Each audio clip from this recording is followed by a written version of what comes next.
할렐루야. 아멘.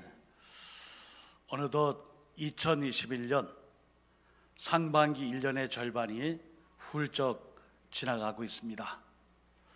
남은 하반기도 그리고 1년의 절반도 주님 안에서 늘 강건하시고 또 말씀 붙잡고 의지하며 기도하는 모든 제목들이 하나님의 은혜 가운데 꼭 응답되는 축복의 역사가 있기를 예수 그리스도의 이름으로 축원드립니다. 아멘.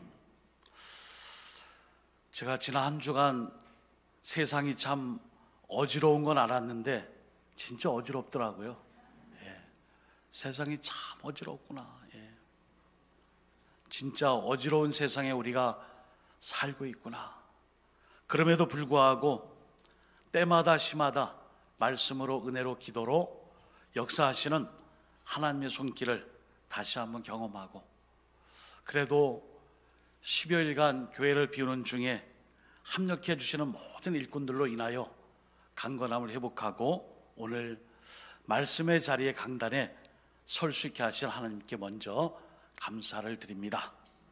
또 아울러 보이지 않지만은 정말 힘있게 기도해 주신 모든 주님의 일꾼들에게 다시 한번 주님의 이름으로 또 감사와 함께 또 그 사랑의 빛을 목회 사역의 강건함으로 잘 감당하며 갚아갈 수 있는 담임 목사로 쓰임받을 수 있도록 그렇게 하겠습니다.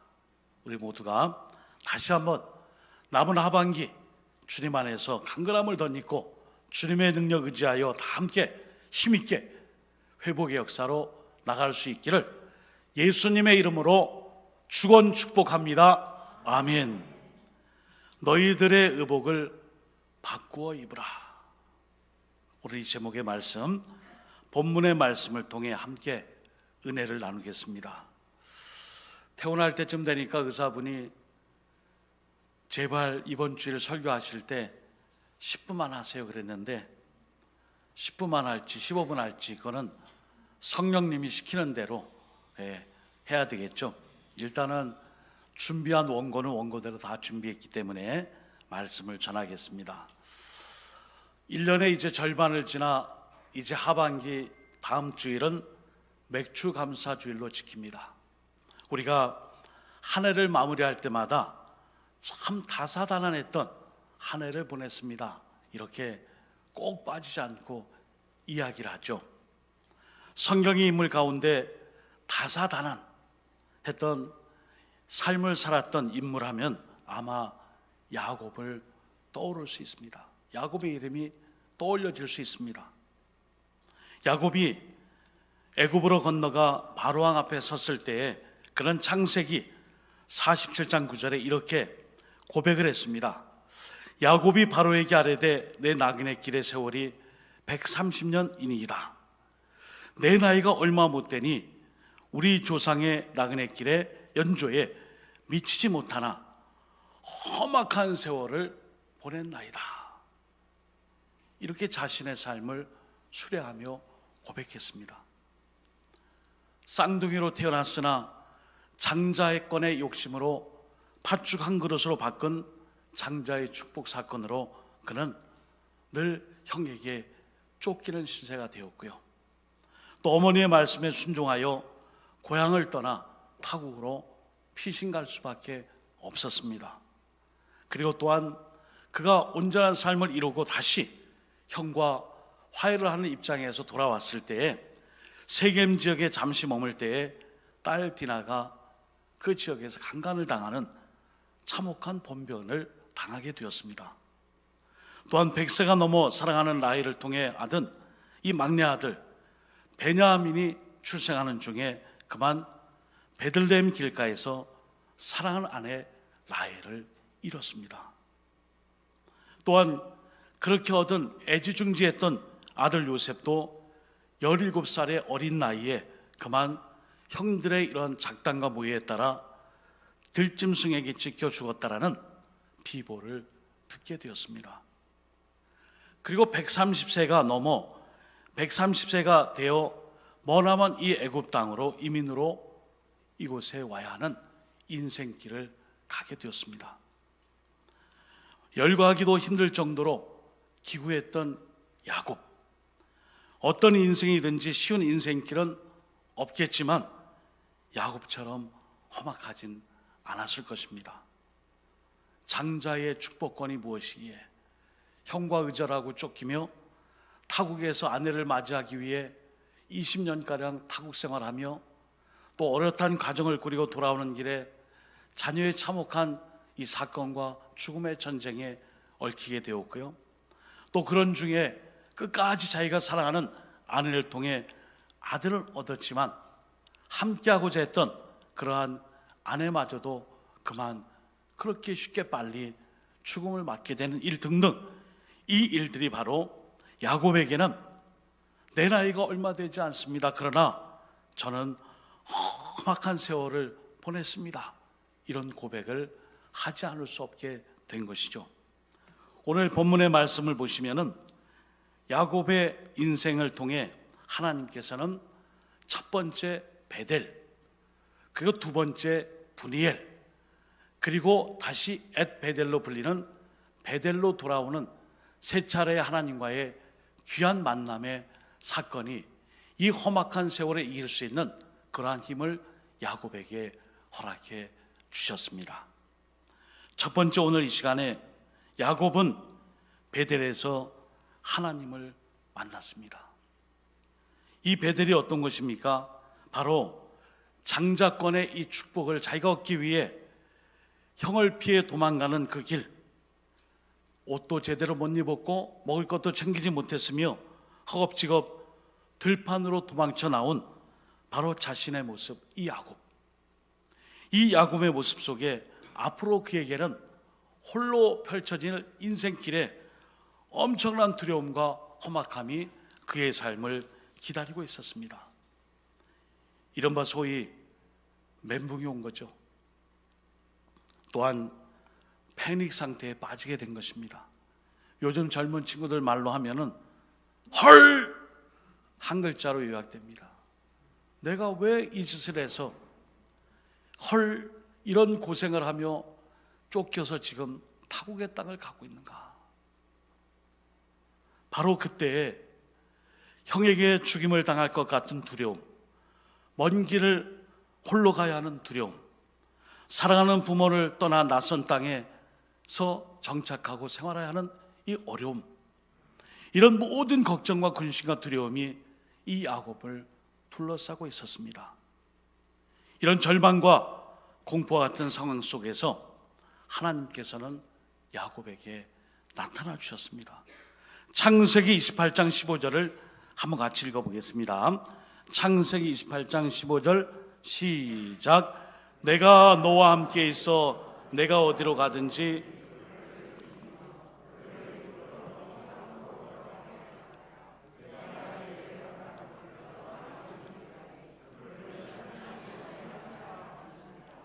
아멘. 한 번 더 읽겠습니다. 제가요. 내가 너와 함께해서 내가 어디로 가든지 너를 지키며 너를 이끌어 이 땅으로 돌아오게 할지라. 내가 내게 허락한 것을 다 이루기까지 너를 떠나지 아니하리라 하신지라. 아멘. 사랑하는 성도 여러분, 하나님 말씀 성경은 믿기 위해서 읽는 것이 아니라 믿기 때문에 읽는 하나님의 말씀인 줄 믿습니다. 아멘. 하나님 말씀을 내가 믿으려고 읽고 묵상하고 붙잡는 것이 아니라 이미 믿었기 때문에, 이 말씀을 믿기 때문에 오늘도 말씀을 읽고 묵상하고 적용하고 사는 것입니다. 오늘 야곱에게 창세기 28장 15절은 하나님의 존재의 실존, 정말 하나님이 살아계심을 말씀해 주셨고요, 또 하나님께서 멀리 계신 분이 아니라 가까이 계시며 우리와 항상 함께하여 주심을 드러내주는 말씀이 되는 것입니다. 이것이 바로 야곱의 첫 번째, 형의 이 추격을 피해 낯선 땅 타국으로 먼 곳으로 가는 이 야곱에게 나타나 주셨던 바로 그 장소, 그것이 바로 베델, 하나님의 집. 우리로 말하면 교회, 기도의 골방, 나의 이 거룩한 삶의 처소가 바로 베델. 그곳에서 하나님께서 실존하시고 나타나 주시고 말씀해 주셔서 언제나 우리의 삶을 인도해 주시는 그 하나님, 그 하나님께서 야곱에게 함께 해 주셨습니다. 남은 1년의 하반기도 베델의 하나님, 우리의 삶과 가정과 직장과 일터와 모든 삶의 자리 가운데 베델의 하나님, 야곱에게 나타나 주신 이 베델의 하나님이 이민족 역사 교회와 우리 노원교회와 우리의 삶을 끝까지 지켜주시고 함께 하시기를 예수 그리스도의 이름으로 축원드립니다. 아멘. 두 번째는 야곱은 분이엘에서 하나님을 만났습니다. 이것이 두 번째입니다. 외삼촌 라반의 집에서 20년을 지내다가 고향으로 돌아옵니다. 그 길에 야복 강가에서 하나님의 사자를 만납니다. 야곱은 어떤 이 사람과 알지는 못하지만 밤새도록 씨름하게 됩니다. 그리고 하나님과 겨루에 이겼다라는 야곱이 아닌 이스라엘로 이름이 바꿔지게 됩니다. 이 스토리는 거의 다 아실 것입니다. 그때 야곱이 그곳의 이름을 분이엘이라 이렇게 정했습니다. 창세기 32장 30절에 보시면은 내가 하나님과 대면하여 보았으나 내 생명이 보존되었다 함이더라. 바로 야복 강가 그곳에서 하나님의 얼굴을 본 것을 바로 분이엘, 하나님의 얼굴을 본 장소로 이름을 붙이며 하나님께 감사를 드렸습니다. 첫 번째 베델에서 하나님과의 만남은 하나님의 존재를 확신시켜 주셨다면 두 번째 이 만남은 야곱의 자아 정체성을 깨닫게 해준 인생의 터닝 포인트라고 할 수 있습니다. 이러한 만남을 우리는 신앙에서 하나님과의 인격적인 만남이라 이렇게 표현을 할 수 있습니다. 우리 모두에게는 언제나 분이엘과 같은 사건이 일어날 수 있습니다.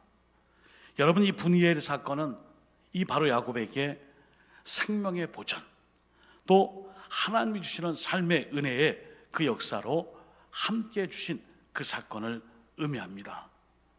오늘도 우리가 삶에 많은 어려운 문제를 가지고 있습니다.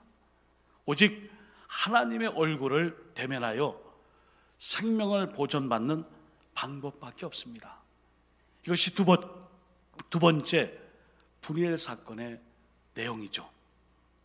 우리 인생에 있어서 분이엘 사건 누구나 다 한 번쯤은 경험하셨을 거예요. 하나님의 얼굴을 대면해 볼 수 있는 그 사건, 그 사건을 통해 다시 한번 하나님을 전적으로 의뢰할 수 있게 된 것이죠.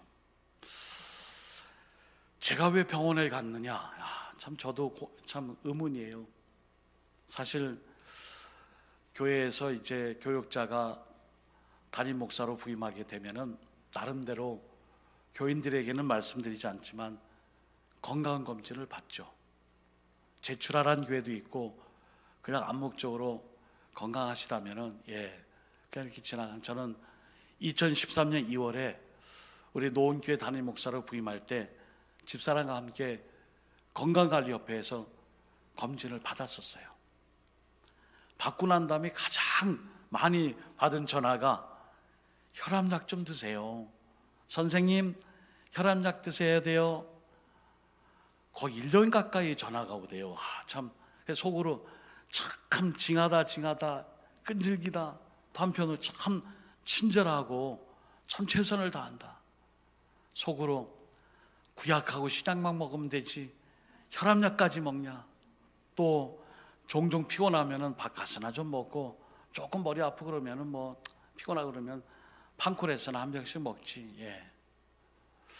그렇게 지내왔어요. 어느덧 그렇게 지낸 지가 제가 이제 건강 검진 받은 때가 2009년도에도 한 번 받고 2013년도에도 받고 이제 그러고서 이제 살아왔죠. 그런데 지난주 목요일에 제가 교회를 잘 마치고 한 7시 반쯤 이제 집에서 식사하고 이제 주일에 코앞에 다가왔으니 이발하러 내가 가야 되겠다. 사람 다 그렇죠. 이발할 장소 하나 딱 정하면은 마음에 드는 곳에 가서 꼭 하게 되잖아요, 그렇죠? 그래서 신천동에 있는 그곳에 이발하러 가게 됐어요. 경대교쯤 지나는데 저녁도 잘 먹고 컨디션도 괜찮았는데 뭔가 좀 이렇게 사람이 좀 주저앉는 느낌도 아니고 꺼지는 느낌도 아니고 아찔한 느낌이 있는 거예요.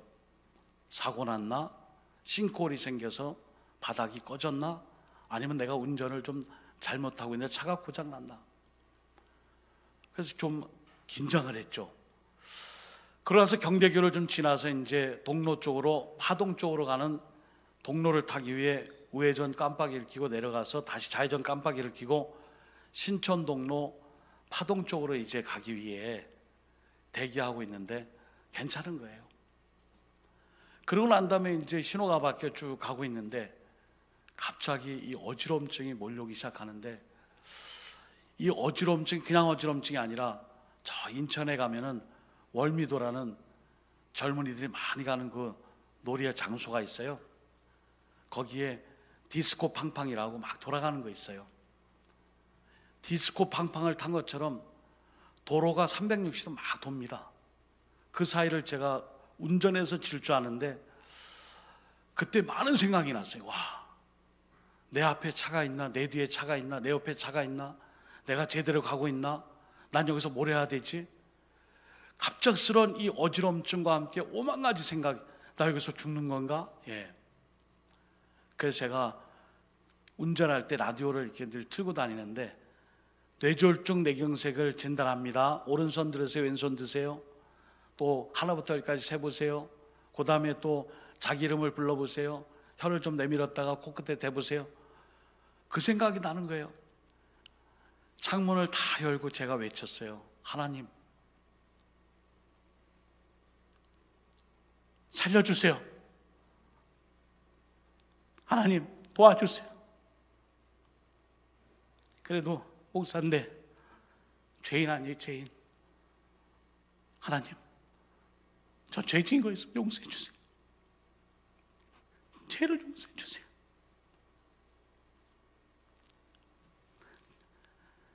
저 구원받고 싶어요. 여기서 죽으면 안 돼요.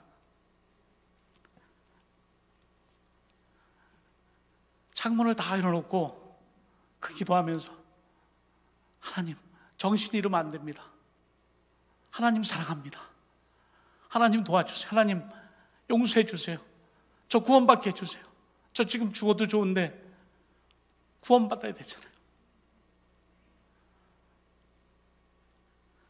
그러면서 제 이름을 막 부르고, 노원교회 사랑합니다. 하나님, 하나님 노원교회 기억해 주세요.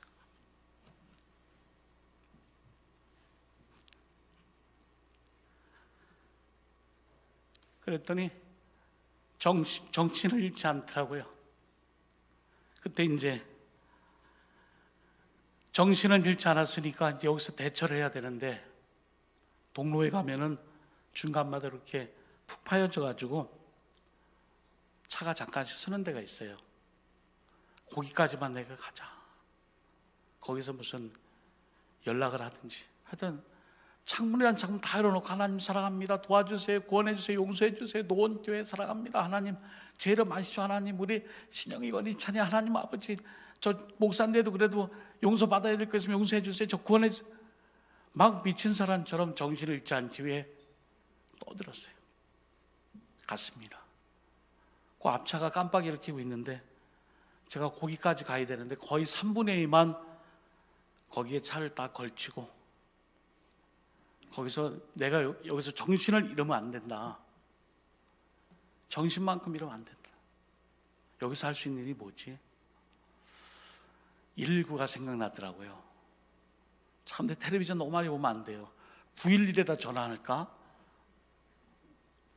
아니면 053 119 해야 되나? 어디다 해야 돼요? 911에 전화하시면 안 돼요. 053 119에 전화했더니 대구 안전센터 뭐 이렇게 하면서 소방법입니다 전화 오길래 제가 어지러워서 운전이 안 됩니다. 어디입니까? 대구 신강교회 가는 그쪽에 이편한센 그 아파트 밑에 동로 쪽에 파동 쪽에 제가 어지러워서 잠깐 깜빡이를 켜놓고 있습니다. 근데 잘 신청 동로를 모르시더라고요. 그러고 난 다음에 이제 막 구토가 생기는 거예요. 막 이렇게 토를 하는 거예요. 어지러우니까요, 그죠? 그래도 정신을 잃지 않았어요. 그리고 한 조금 있으니까 119 구급대원이 오셔서 저를 이제 부축해서 병원으로 가야 되는데 이게 움직이지도 않고 어지러우니까요.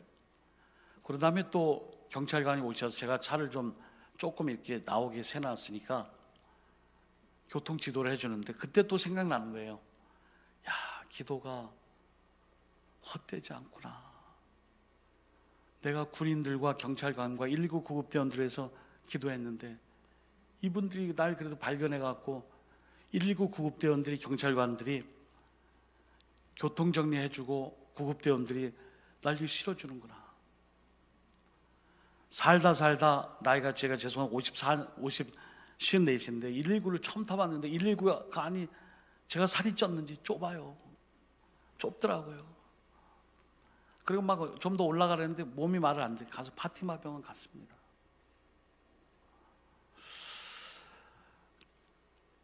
그리고 난 다음에 시간이 많이 갔지만은 오늘 말씀을 준비하게 됐습니다.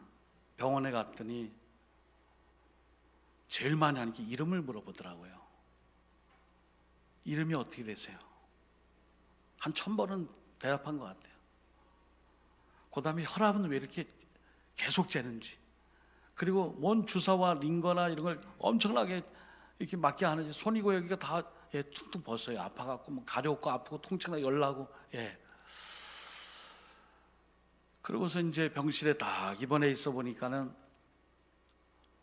제 앞자리에는 목 쪽에 이렇게 종양이 생겨서 밤마다 막 이런 분이 한 분 계시고, 또 옆에는 테니스공만한 종양 때문에 이번에는 기간 내내 서울에 있는 아산병원 가야 되는지, 경북대병원 가야 되는지, 또는 영대병원 가야, 그걸로 그냥 계속 그런 이걸 못 잡으니까요.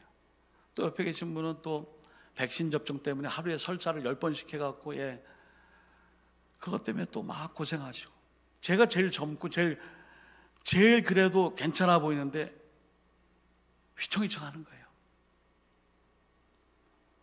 그때 제가 이 말씀을 묵상했어요. 환자복을 입으니까 환자구나.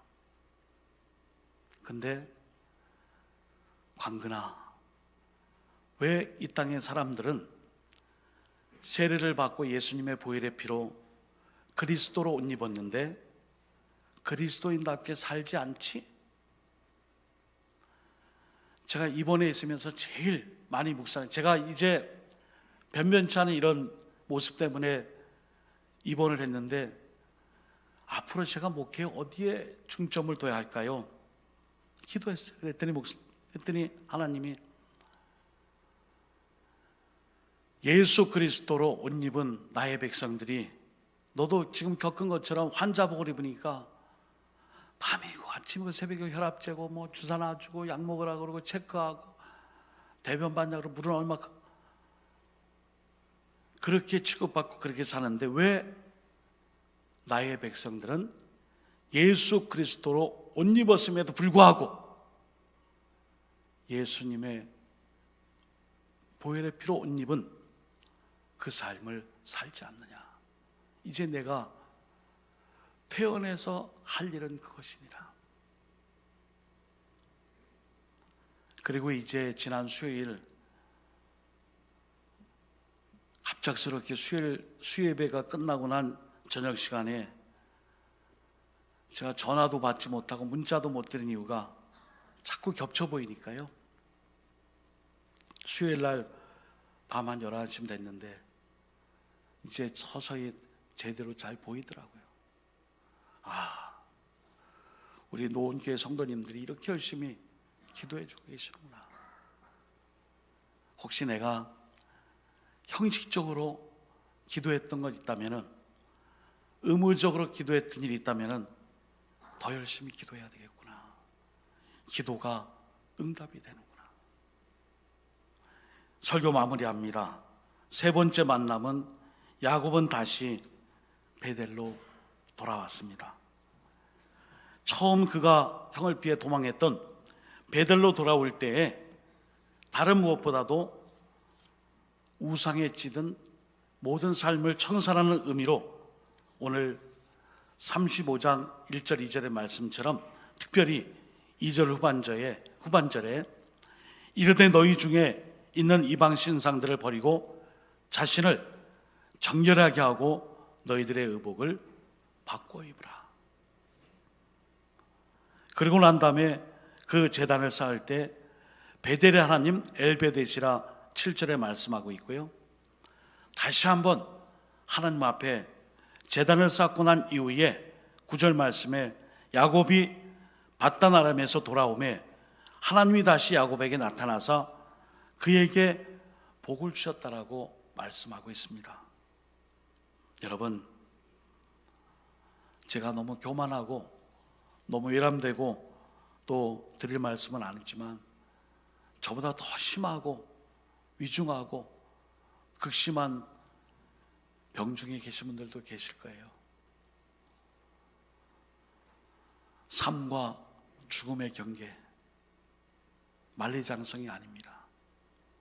삶과 천국의 이 경계는 정말 두껍게 우리가 갈 수 없는 철의 장막이 아니라 언제든지 우리가 그곳에 갈 수 있는 연약한 존재입니다. 저는 이번에